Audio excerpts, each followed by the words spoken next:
En août 1944, alors que Paris est sur le point d'être libéré après 4 longues années d'occupation, Hitler donne l'ordre de détruire la ville en minant les ponts et les monuments. La légende raconte qu'un général allemand commandant de Paris, Dietrich von Choltitz, aurait délibérément désobéi au Führer pour sauver cette cité millénaire qu'Hitler voulait rayer de la carte. Cette version du sauvetage de Paris nous est racontée par ce général dans ses mémoires écrites dès 1950. Ce récit, célébré par la littérature et le cinéma, a bercé l'imaginaire de plusieurs générations de Français. Il faut dire qu'elle est belle, cette histoire. Peut-être un peu trop belle. Quels étaient les plans secrets d'Hitler ? Pour rechercher la vérité historique, il faut s'immerger dans le mythe, mener une enquête et exhumer des archives oubliées les preuves de ce qui s'est vraiment passé en cette fin d'année 1944.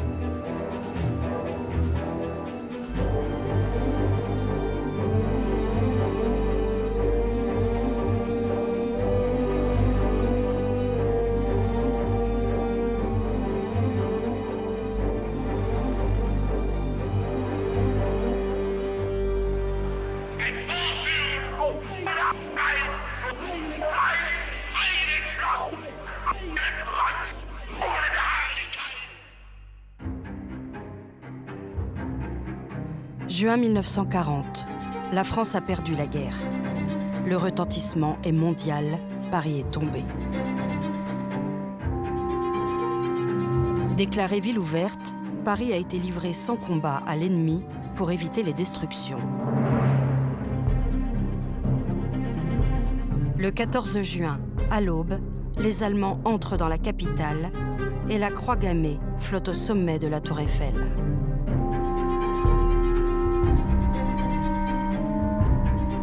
« 21 ans après l'humiliation du traité de Versailles en 1918, l'Allemagne prend sa revanche. Hitler vient à la fin du mois de juin admirer sa nouvelle conquête, Paris. Une visite éclair. En 2h30, le Führer va de monument en monument dans une ville presque déserte. Paris le fascine. Mais quel sort lui réserve-t-il ? Dans Mein Kampf, c'est un sentiment de haine et de mépris qu'il exprime à l'égard des Français. L'ennemi mortel, écrit-il. Un peuple léger, superficiel, qui s'est montré incapable de gagner seul la guerre en 1918. En un mot, l'ennemi qu'il faut abattre. Aux yeux du Führer, Paris ne peut être que soumise ou détruite. C'est ce qu'il ordonnera 4 ans plus tard. Pour appréhender le mythe de la destruction annoncée de Paris, c'est par les mémoires d'un général allemand qu'il faut commencer. Nous sommes en août 1944. Pour les nazis, la situation a bien changé depuis la visite d'Hitler en juin 1940. Les soviétiques ont avancé vers l'ouest jusqu'au centre de la Pologne. Les Alliés ont débarqué en Normandie et marchent vers l'est. Hitler nomme un général inconnu, commandant du Großparis, au début du mois d'août. Il s'appelle Dietrich von Choltitz. Mais qui est cet officier ? D'où vient-il ? Von Choltitz, c'est vraiment un officier prussien, presque caricatural. Il est d'une famille d'officiers, son père était colonel pendant la Grande Guerre, il est d'une famille de propriétaires terriens, donc c'est un officier de carrière de l'infanterie. Von Choltitz a toute la confiance d'Hitler. Et début août 1944, c'est important. Le Führer vient d'échapper 2 semaines plus tôt à un attentat organisé par des officiers de la Wehrmacht qui souhaitaient l'éliminer pour renverser le régime nazi. Depuis, il vit replié sur lui-même et a plus que jamais la main mise sur les opérations militaires. L'armée était un des piliers du régime parce que c'était l'instrument qui allait permettre les guerres, qui allait permettre les conquêtes, qui allait permettre d'arriver aux objectifs des nazis. Et là, c'est fini. Il a complètement perdu toute confiance en l'armée. L'épuration qui suivra cet attentat manqué fera plus de 5000 victimes. Le général en place à Paris, impliqué dans le complot, finira pendu à un croc-de-boucher. Dietrich von Choltitz est nommé pour le remplacer par Hitler en personne. Il n'a pas conspiré contre le Führer. C'est un général fidèle et discipliné. Il était en Russie à partir de 1941. On sait que depuis début 1942, les nazis avaient décidé une politique de destruction des Juifs d'Europe. Et l'armée régulière a été largement impliquée dans la mise en place de cette politique. Il n'y avait pas que des SS qui se livraient aux massacres, puis aux déportations. Von Choltitz n'a en effet pas le profil d'humaniste que la légende lui prête. C'est un homme parfaitement zélé et qui va se révéler sans pitié. Lieutenant-colonel en 1940, il viole la neutralité de la Hollande en attaquant Rotterdam. Il détruit totalement le centre-ville alors que les Hollandais ont déjà capitulé.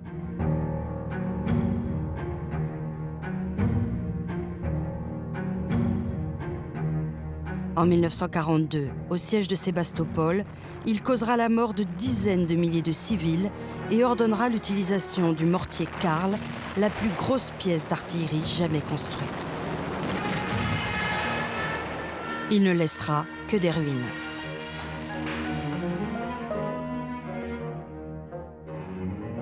C'est à cet homme sans scrupules qu'Hitler donne les pleins pouvoirs du Grosse Paris.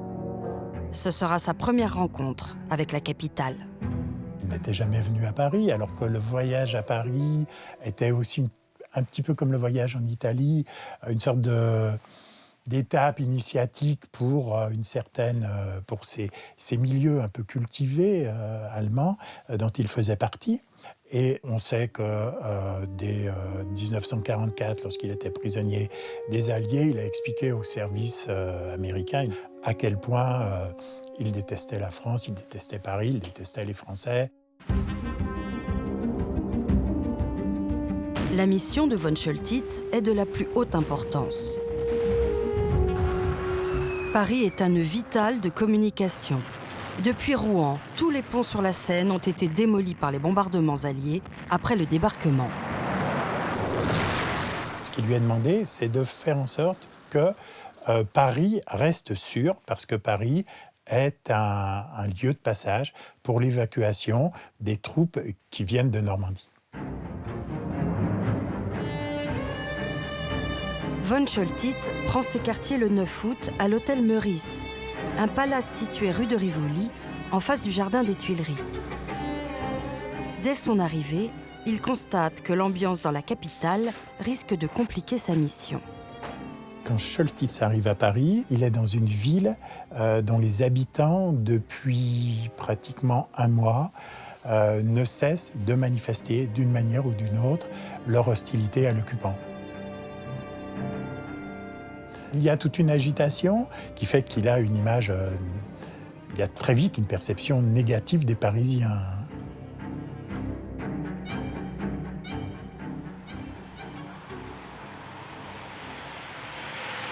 Cet été 1944 a fait l'objet d'autres mémoires que celle de von Choltitz, comme celle qu'a laissée un diplomate, alors consul de Suède à Paris, Raoul Nordling.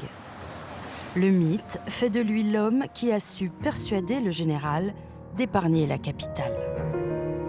Écrite juste après la guerre, mais publiée dans les années 2000, les mémoires de Raoul Nordling conduisent à 2 pas de l'hôtel Meurice, au cercle suédois. Le consul en était le président et il y rencontrait le tout Paris. C'est un homme d'affaires avisé. Il a un carnet d'adresses tout à fait conséquent, aussi bien auprès d'hommes d'affaires, puisque ce sont ses collègues, on pourrait dire, mais également du pouvoir politique, des autorités allemandes. Mais il a aussi des contacts avec, finalement, certains responsable de la résistance, quelqu'un qui connaît beaucoup de monde. La neutralité de son pays dans le conflit mondial donne à Nordling une position unique et fait de lui un témoin précieux. Dans son récit, il rend compte de l'état d'esprit des Parisiens à l'arrivée du général. D'un côté, il y a une aspiration sans aucun doute à la libération, mais avec une inquiétude qui est d'être certes libéré, mais en vie. Et on le sait, on est là au début août 1944, que des villes ont été détruites ou rasées et largement bombardées en Normandie, et que le sort de Paris n'est pas du tout joué.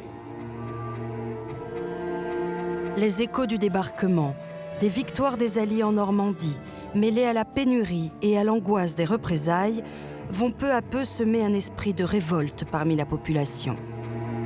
Le désordre s'installe. Le 19 août, 10 jours après l'arrivée de von Choltitz, les gaullistes et la résistance communiste lancent un appel à l'insurrection.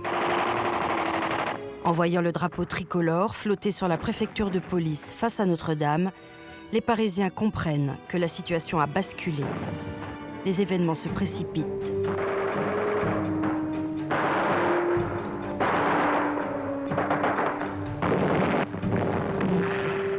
Un peu partout dans la ville, des résistants prennent d'assaut des bâtiments publics.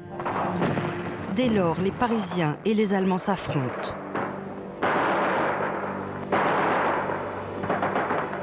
Des toits, des porches, des fenêtres, au détour des pâtés de maisons, des tirs se font entendre, des combats éclatent. L'insécurité est partout. Dans les rues, les barricades se multiplient, dressées par une population déterminée.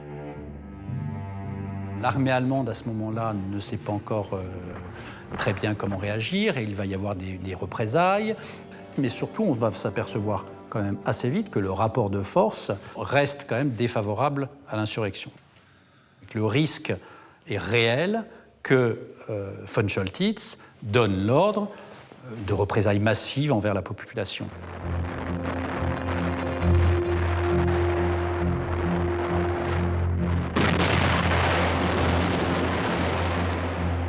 En Normandie, l'armée allemande s'effondre face à l'offensive des Alliés. Pressé par l'état-major de la résistance et le général Leclerc, le haut commandement américain a accepté de modifier ses plans et de laisser la 2e division blindée française foncer vers la capitale. À ces nouvelles de France, Hitler entre dans une de ses colères légendaires. Von Choltitz reçoit de nombreux coups de téléphone du quartier général du Führer. On le somme de rétablir l'ordre. On raconte que le 23 août, à 11h du matin, un télégramme crypté venant directement de l'état-major du Führer arrive à l'hôtel Meurice. C'est un ordre sans appel. Paris ne doit pas tomber entre les mains de l'ennemi, ou alors que ce soit un champ de ruines.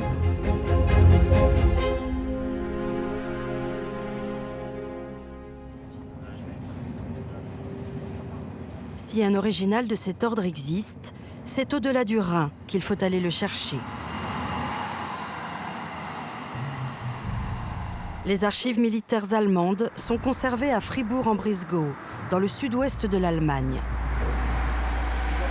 5 bâtiments, 55 km linéaires d'archives y conservent l'histoire militaire prussienne et allemande depuis le milieu du XIXe siècle. L'historien Bernard Kroner va conduire cette recherche de preuves parmi les centaines de milliers de rapports, de registres, de plans indexés dans les travées.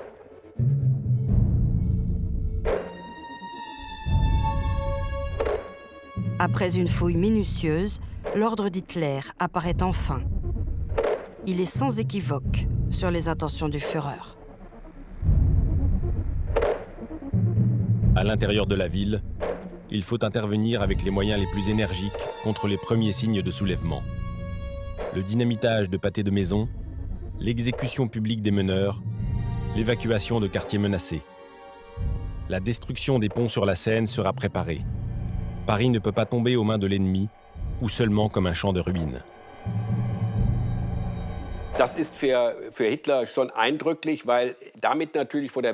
Hitler est très inquiet de cette situation parce que perdre Paris signifie aux yeux du monde que la Wehrmacht et le Reich allemand ont perdu la France.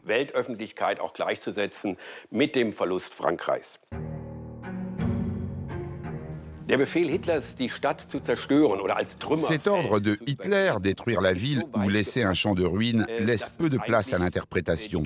Il faut que toute la ville ou une partie de la ville, les monuments importants, la valeur de la ville, le symbole de Paris, soient réduits à néant, que ces quartiers soient minés, détruits. Ce type d'ordre se situe dans une logique qui est celle aussi de la fascination, de la fascination des nazis pour la destruction. Faire table rase, montrer qu'une fois qu'on partait, qu'une fois que l'Allemagne nazie partait, il ne restait plus rien. Ici, Hitler délaisse la perspective militaire. Et dans la dernière phrase de son ordre, on voit clairement une perspective idéologique et politique irrationnelle, ce qui montre que le régime nazi, à ce moment-là, a commencé à sombrer dans l'agonie.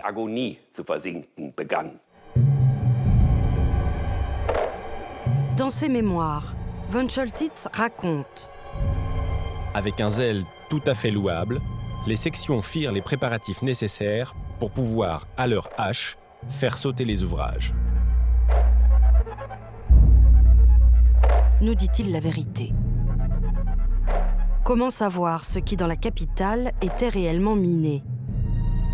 Les ponts de Paris étaient-ils tous truffés d'explosifs? Les Allemands ont-ils, comme on l'a dit, chargé de mines les flancs métalliques de la Tour Eiffel?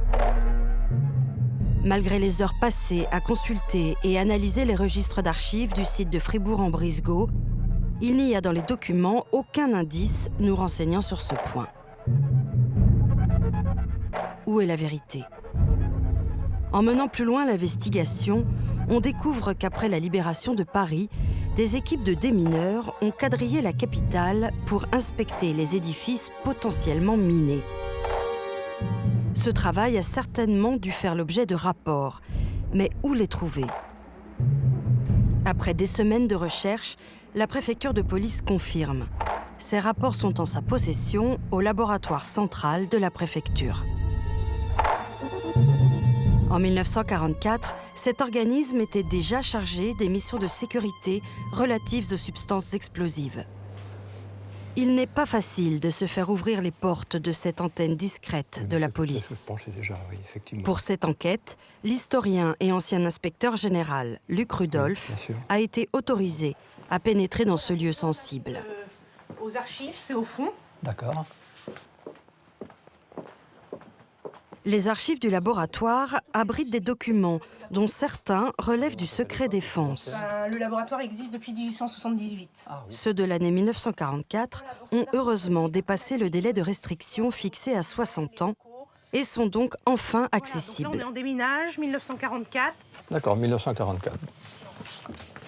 Alors, on va déjà regarder dans les rapports mensuels, voir s'il y a des choses intéressantes.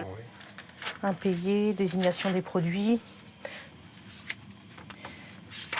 4 août, 7 août. Donc là, on n'a pas ce qui s'est passé pendant la semaine de la Libération. Donc c'est dans un autre rapport, mais qui malheureusement n'existe plus aux archives. Par contre, le RA 180, c'est vraiment les interventions du mois d'août.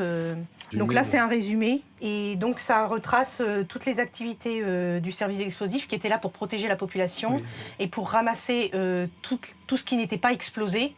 À chaque fois que les Allemands partaient d'un bâtiment, ils vérifiaient si le bâtiment avait été miné ou pas pour enlever au fur et à mesure et sécuriser les locaux. Voilà. On va voir ça de plus près. Donc là,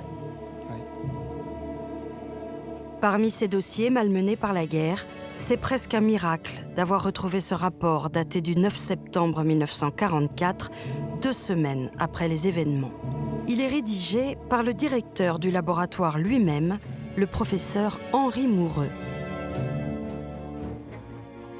Ce document va-t-il enfin apporter la preuve de la réalité du minage de Paris? Il y a des endroits qui étaient minés, d'autres endroits qui ne l'étaient pas. et certains qui étaient entre les deux, c'est-à-dire on a préparé le terrain, mais les mines n'ont pas été posées. Le palais du Sénat est très largement miné. On va y trouver beaucoup d'explosifs qui vont être désamorcés par le laboratoire municipal. Le fort de Charenton, c'est un endroit où étaient stockées beaucoup de munitions. Cet endroit a été miné. Si ça avait sauté, ça aurait été un désastre de grande ampleur. Au Palais Bourbon, c'est l'endroit qui a été le plus lourdement miné, et ça c'est un petit peu une découverte qu'on fait dans ce document, puisqu'il y a 5 grosses mines de pratiquement 500 kilos chacune qui ont été installées au Palais Bourbon et qu'il a fallu donc désamorcer. Donc là on est sûr, les mines ont été découvertes, on sait que l'équipement était en place et prêt à fonctionner. En plus de ces 3 édifices, les centraux téléphoniques, le ministère de la Marine, la gare du Bourget, ainsi que la porte de Saint-Cloud étaient minés. Et ce que nous apprend ce rapport ne s'arrête pas là. Il semble que d'autres bâtiments aient été préparés dans le but de recevoir des explosifs. Il y a ce qui a été préparé pour recevoir des mines, le pont de Neuilly, le pont de Joinville, le pont de Saint-Cloud, le pont Alexandre III, les Invalides. Il y a eu des travaux préparatoires qui ont été faits. Donc tout était en cours pour mener à terme l'installation de mines dans ces endroits-là. Des centres du pouvoir politique, des gares, des ponts. Mais l'autre révélation de cette archive est que aucun des monuments pour lesquels on a tremblé a posteriori en pensant qu'ils auraient pu disparaître n'a été miné. Une des légendes, c'était que la tour Eiffel était minée. On a même parlé comme quoi l'hôtel de ville était miné. Ce n'est pas le cas. On a trouvé dans tous ces documents, c'est écrit très clairement dans le rapport du professeur Moureux, on a trouvé dans ces bâtiments des munitions, mais dans tous les endroits où sont passés les Allemands, on a retrouvé des munitions qu'il a fallu neutraliser par après.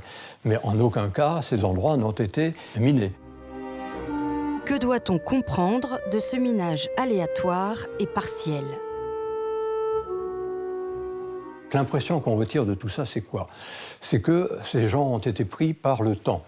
Effectivement, cette volonté, initialement, de miner un certain nombre de lieux sensibles de Paris existait et qu'elle n'a été abandonnée que pour une raison très précise qui m'apparaît à moi, mais qui apparaît également au professeur Moureux quand il a rédigé ce document, c'est-à-dire que nos occupants ont été pris de vitesse.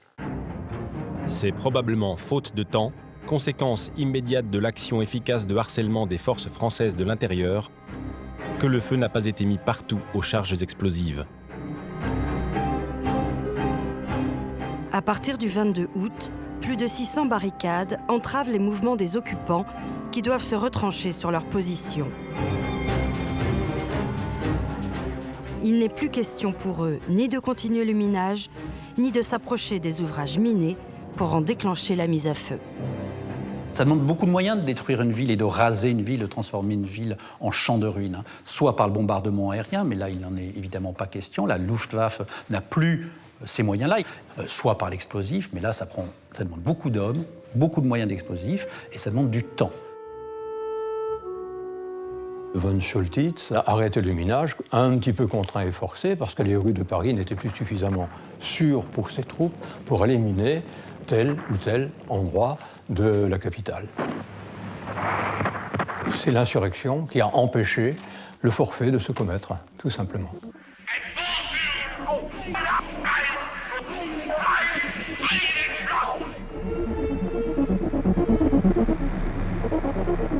Mais il existe une preuve plus accablante encore des mensonges du général. Elle démontre sa réelle volonté de piéger les ouvrages importants de la capitale. Un document qui atteste que von Choltitz n'a cessé de demander des renforts jusqu'au dernier moment pour détruire Paris.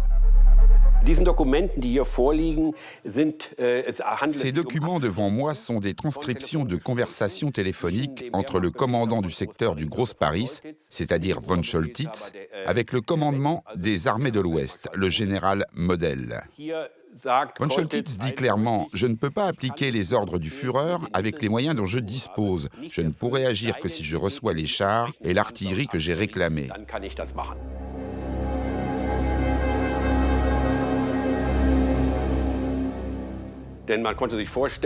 On peut s'imaginer que si ces ouvrages n'étaient pas protégés, la résistance aurait pu saboter le matériel. Il fallait protéger ces opérations de minage. Et il lui était impossible de sécuriser ces lieux piégés avec le peu de moyens humains qu'il avait à sa disposition. Le général von Choltitz manque de soldats. Il dispose en théorie d'une garnison de 15 à 20 000 hommes dans Paris et sa banlieue, mais tous ne sont pas opérationnels au combat. Des états-majors, des militaires âgés, des services administratifs et beaucoup de personnel féminin, les souris grises. Les renforts réclamés par von Choltitz n'arriveront jamais. Les Alliés sont aux portes de la capitale. Il veut obéir et il se justifie en disant « Si je ne peux pas réaliser cet ordre, ce n'est pas de mon fait. Ce n'est pas que je ne veux pas, c'est que je ne peux pas. » Dans ses mémoires, von Choltitz affirme qu'il a tenté l'impossible pour sauver Paris de la destruction. Désormais, la preuve est faite. En réalité, c'est le soulèvement des Parisiens et le manque de moyens humains et matériels qui l'ont empêché de faire de Paris un champ de ruines.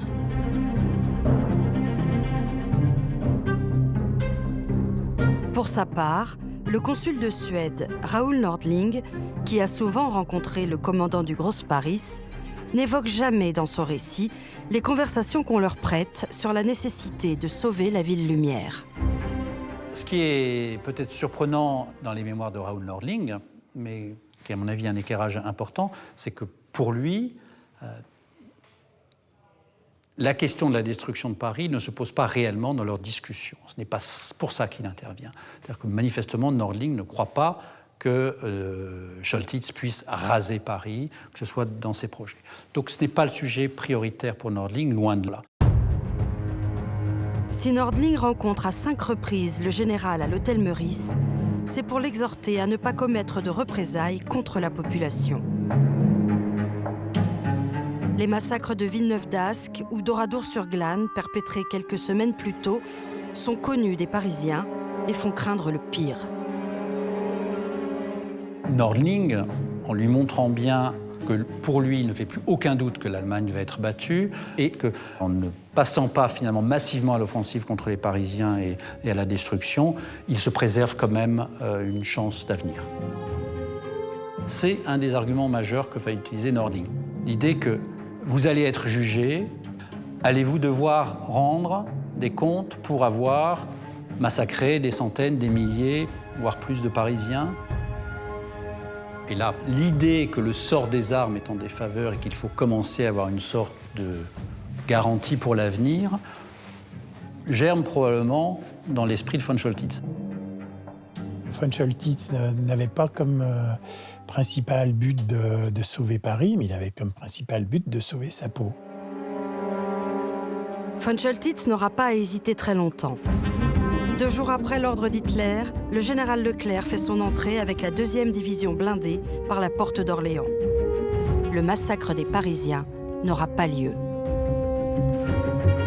Von Choltitz capitule après un dernier combat pour l'honneur à l'hôtel Meurice. Il est conduit à la préfecture de police, dans ce qui sont encore aujourd'hui les appartements privés du préfet.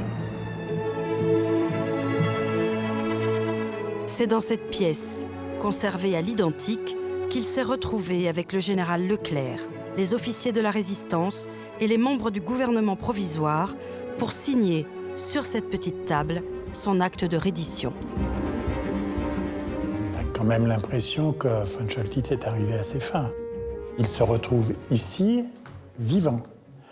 Il est prisonnier, certes, mais comme le dira un petit peu plus tard Leclerc, en voilà un qui a l'air bien content d'être ici. En effet, il est content d'être là, mais comme la plupart des soldats allemands qui ont été faits prisonniers à ce moment-là, ils étaient prisonniers, donc ils n'étaient pas morts. Oui, il est arrivé à ses fins. Cette réunion s'est déroulée à huis clos, sans journalistes ni photographes. Pourtant, une photo est présentée par les ouvrages, les journaux, comme étant la photographie de cet événement. Et il ne s'agit pas du tout de la signature de la reddition, mais d'une réclamation parce qu'à l'hôtel Meurice, quand il était parti, on lui avait volé des effets personnels dans sa cantine militaire. Bon, c'était le grand jeu des Parisiens ce jour-là, de faucher tout ce qui rappelait un petit peu les Allemands. Je trouve qu'elle est quand même significative, cette photographie.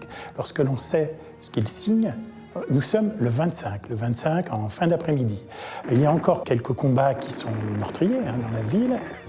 Sont tombées certaines places fortes, notamment à Vincennes, et l'on découvre des charniers de personnes qui ont été tuées récemment par ces soldats. Et lui, il s'inquiète parce qu'il a perdu son pyjama.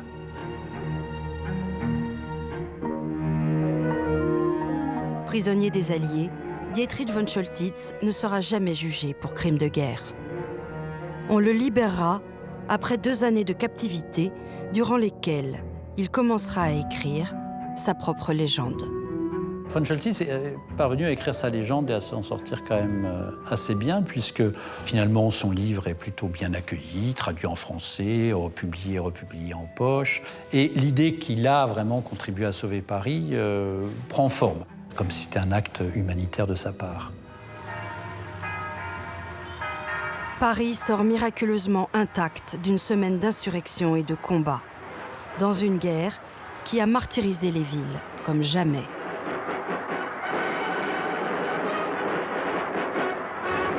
On aurait pu imaginer que la libération de Paris allait réduire à néant les désirs de destruction d'Hitler. Pourtant, il n'en est rien. Bien au contraire.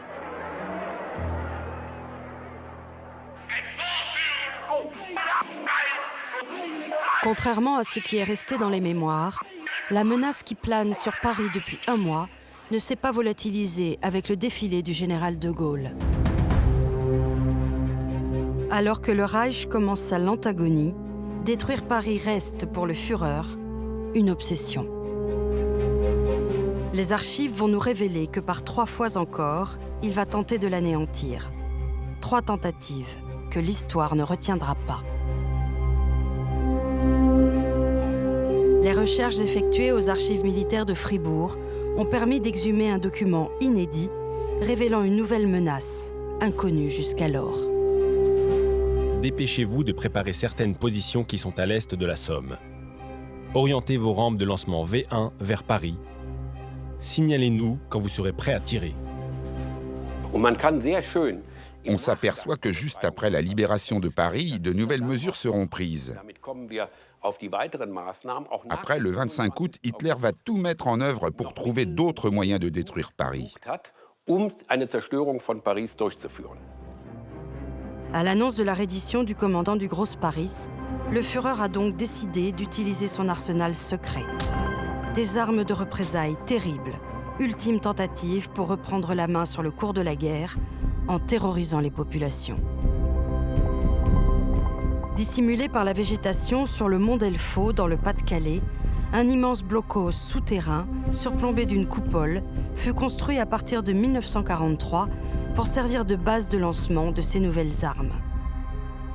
Ce géant de béton est aujourd'hui un musée qui conserve la première de ces armes secrètes, le fameux V1, premier missile à longue portée de l'histoire de l'aéronautique.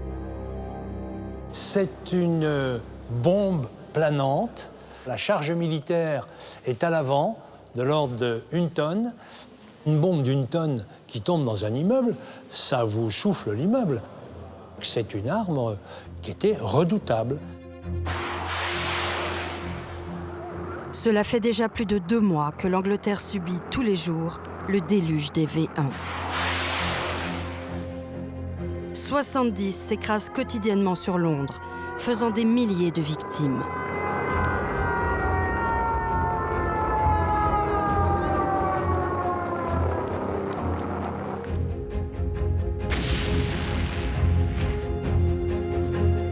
Et c'est cette arme de destruction massive qu'Hitler ordonne de lancer sur Paris le 26 août, le jour où le général de Gaulle défile dans un Paris en liesse.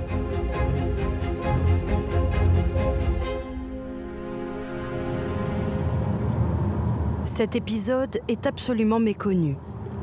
On en trouve juste la trace dans Invasion 44, les mémoires du chef d'état-major du groupe d'armée de l'Ouest, le général Hans Speidel. Il se trouve alors au ravin du Loup. Le ravin du Loup, c'est 90 km² de zone militarisée au nord de Soissons, à Margival. 475 bunkers de béton armé, dont le plus grand centre de transmission allemand.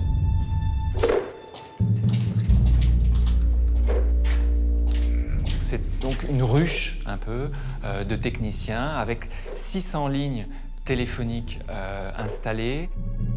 C'est le nec plus ultra de la communication militaire. C'est là que le général Speidel, numéro 2 du groupe d'armée B, va recevoir l'ordre de Berlin. Il faut s'imaginer dans la tête de Hans Speidel ce 26 août lorsqu'il reçoit cet ordre. Son supérieur hiérarchique, Model, n'est pas là. Va-t-il faire état de cet ordre? Ou bien absence, ellipse, silence total? Il trouve absurde stratégiquement cet ordre. Paris est déjà perdu. Et affectivement, c'est une ville, on le sait, auquel il est attaché.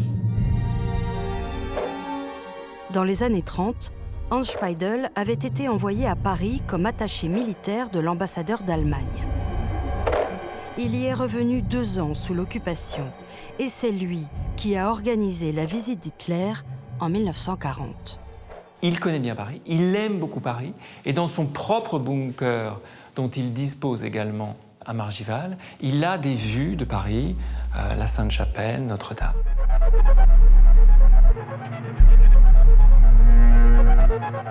Il s'est passé quelque chose, une scène importante, dont a dépendu le destin de Paris.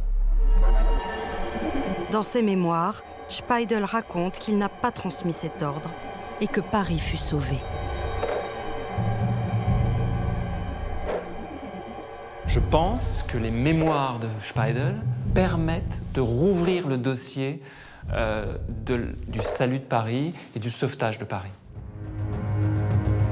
La légende se serait donc trompée de général. Le héros serait Hans Speidel et non pas Dietrich von Choltitz. Mais il faut se méfier des histoires trop belles. Cet ordre donné par Hitler était un ordre irréalisable. Le système de guidage était un gyroscope qui gardait l'axe et il fallait que ça soit très précis parce que si vous vous trompez de quelques minutes de degré, eh bien à l'arrivée ça fait 10 km à droite par exemple. Bon, donc il faut le lancer exactement dans l'axe de l'objectif. Or, les rampes de lancement étaient tournées vers Londres. C'est un ski qui fait 50 mètres de long et c'est pas facile. S'il faut retourner de 90 degrés, il faut les démonter, les changer, retrouver des bons endroits parce que ça se tire pas au milieu d'une colline. Il faut des endroits plats et effectivement, il faut tout recommencer et faire des visées pour que ça arrive dans Paris. Et ça, c'est quasiment impossible à faire d'un claquement de doigts. Rien ne permet de savoir si Speidel a bien écrit la vérité dans ses mémoires. Mais qu'il ait été transmis ou non, l'ordre d'Hitler était impossible à exécuter. La capitale échappe une nouvelle fois à son prédateur. Ignorant de ces menaces, les Parisiens sont tout à l'euphorie de la libération. Une liesse qui sera pourtant de courte durée.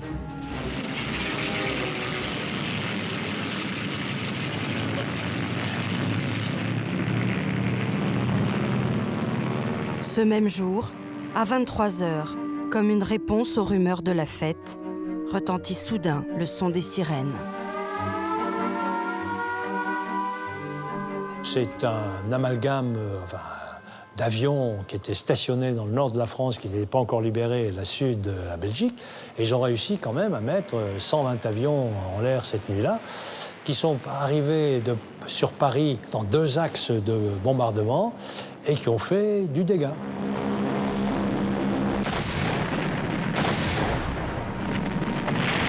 Toute la nuit, la Luftwaffe pilonne au hasard.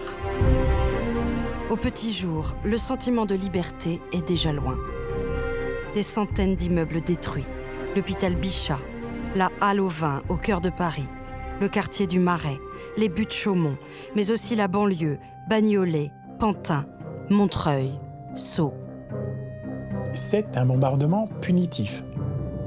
Et le choix des bombes aussi est significatif. C'était des bombes incendiaires qui avaient pour but vraiment de détruire, d'impressionner la population. Bon, il s'agissait aussi symboliquement de dire vous croyez que vous nous avez vaincus, non, on peut encore vous faire du mal. Mais la Luftwaffe est exsangue, décimée par la bataille de Normandie, incapable de réitérer ses raids meurtriers.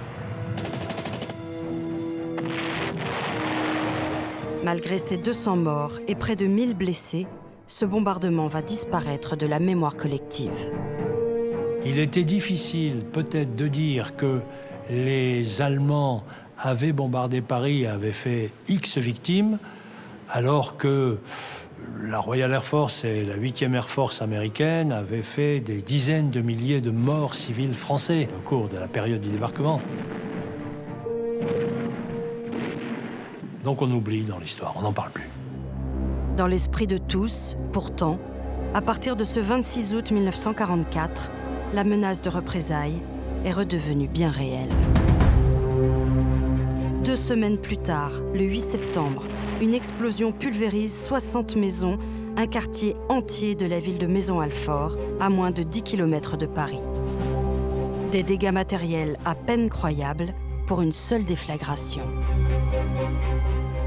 Le Figaro, qui relate l'événement, parle de débris inattendus, laissant supposer un engin supérieur au V1.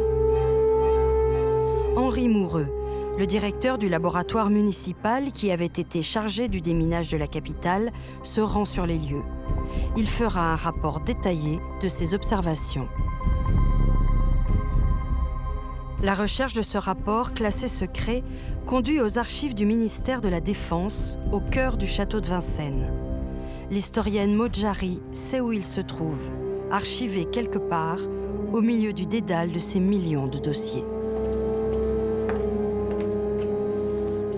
Le professeur Moureux y décrit en détail ses impressions à la vue des dégâts. Le 8 septembre, à 11h du matin, une explosion soudaine se produisit à Charentonneau, Maisons-Alfort.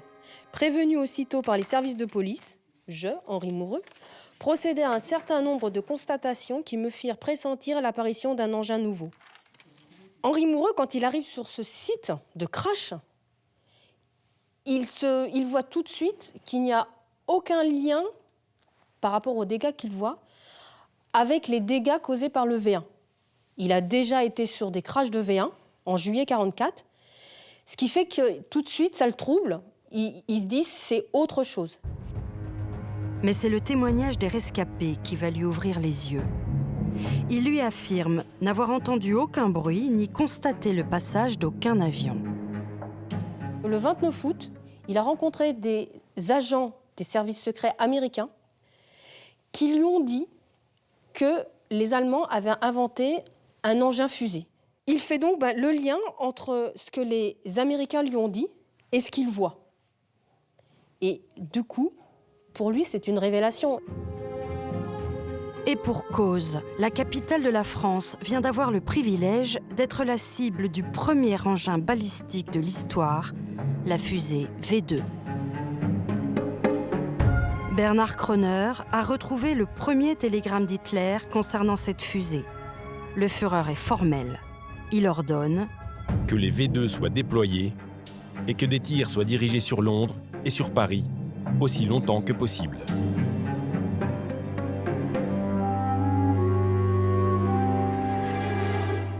Le V2, c'est une bête qui fait 12 tonnes. il décolle à verticale, il monte jusqu'à 95 km d'altitude. Il sort de l'atmosphère. Et lorsqu'il redescend, il a une portée de 350 km, 320 km exactement au maximum. Il retombe sur la cible. C'est la première fois qu'on fait sortir une arme de l'atmosphère.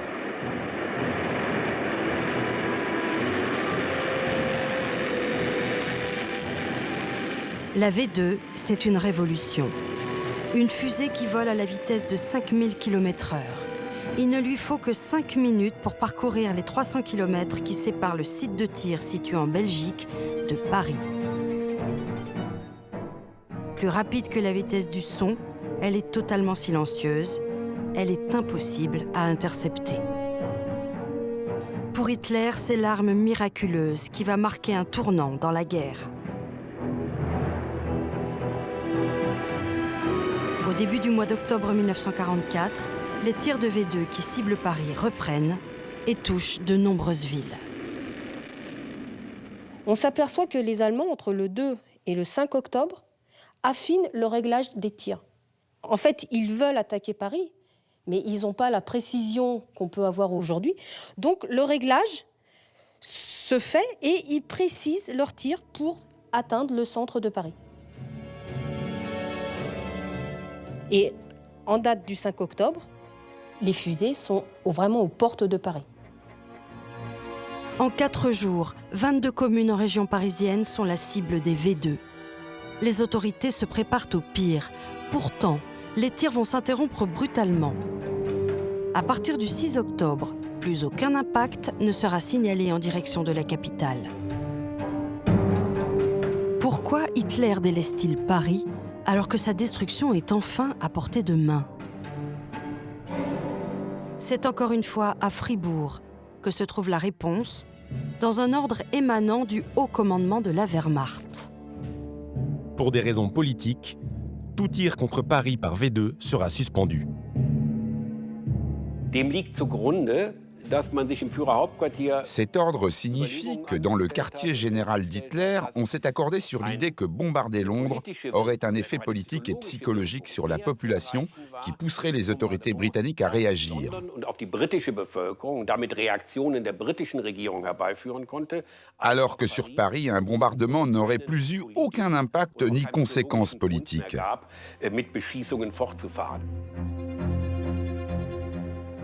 Hitler semble se rendre à la raison. De plus, son haut commandement a un argument imparable. La livraison des V2, rendue presque impossible par l'avancée des Alliés. Ils n'ont pas assez d'unités, ils n'ont pas assez d'engins, ça gâche des fusées pour rien. En revanche, bombarder Londres, où se trouvent des troupes alliées, bombarder Anvers, où débarquent ces troupes alliées qui se dirigent vers l'Allemagne, c'est une raison. Et c'est pour ça que les tirs se concentrent principalement sur ces deux villes. Quand on voit les dégâts qu'il y a eu sur Londres et sur Anvers, surtout certains crashs très meurtriers sur Anvers, on peut dire que Paris l'a échappé belle. Avec la fusée V2, jamais dans son histoire, la ville lumière n'a frôlé d'aussi près le risque de destruction. Cet épisode a été rayé de notre mémoire commune.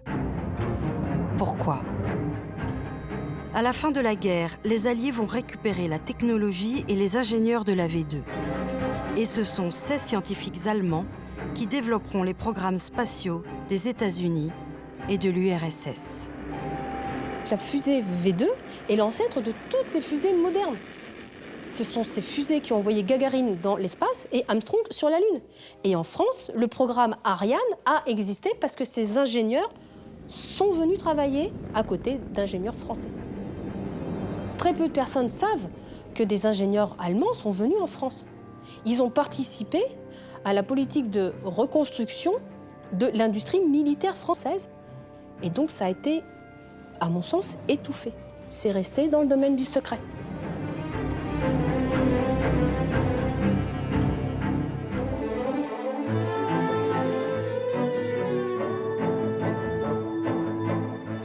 La chute du nazisme a rendu sa sérénité à la capitale. 20 ans après, la véritable menace des fusées V2 a été effacée de l'histoire officielle et l'opinion mondiale s'enflamme pour un général allemand, sauveur de Paris. Dans une villa de Baden-Baden vit l'homme qui fut du côté allemand au centre des heures dramatiques de la libération de Paris. Il y a 20 ans, cet homme, le général von Choltitz, était le dernier gouverneur militaire allemand du Grand Paris. Il fut celui qui aurait pu réduire la capitale en cendres. Pourquoi a-t-on fait d'un fidèle parmi les fidèles d'Hitler le héros des Parisiens? Ce qu'il faut comprendre, c'est que nous sommes dans un contexte de guerre froide, où il s'agit pour les Alliés, pour l'Ouest et pour les Américains, de réintroduire l'Allemagne de l'Ouest, dans le jeu politique international. Sur les ruines de l'Europe, les alliances se sont constituées en deux blocs, l'Ouest contre l'Est. Écartelée, au centre, l'Allemagne est un pivot. L'ennemi d'hier devient un partenaire nécessaire. Et c'est à ce moment-là qu'un travail de mémoire, justement, un travail sur la mémoire, est fait pour changer un peu l'image qu'il y avait de l'Allemagne, qui était une image tout à fait négative. République fédérale d'Allemagne, vive l'amitié franco-allemande. C'est à ce moment-là que cette légende se met en place, ce qui est une manière pour l'Allemagne de déculpabiliser sa mémoire. Au même moment, paraît la fresque exaltante de Dominique Lapierre et Larry Collins, « Paris brûle-t-il ». Elle est bâtie sur les mémoires d'un homme que les auteurs ont rencontré et qui montre un nouveau visage de l'ennemi historique. Le best-seller sera suivi 2 ans plus tard de la superproduction internationale de René Clément. C'est la naissance d'un mythe. Falsification de l'histoire, reflet des enjeux d'une nouvelle carte du monde.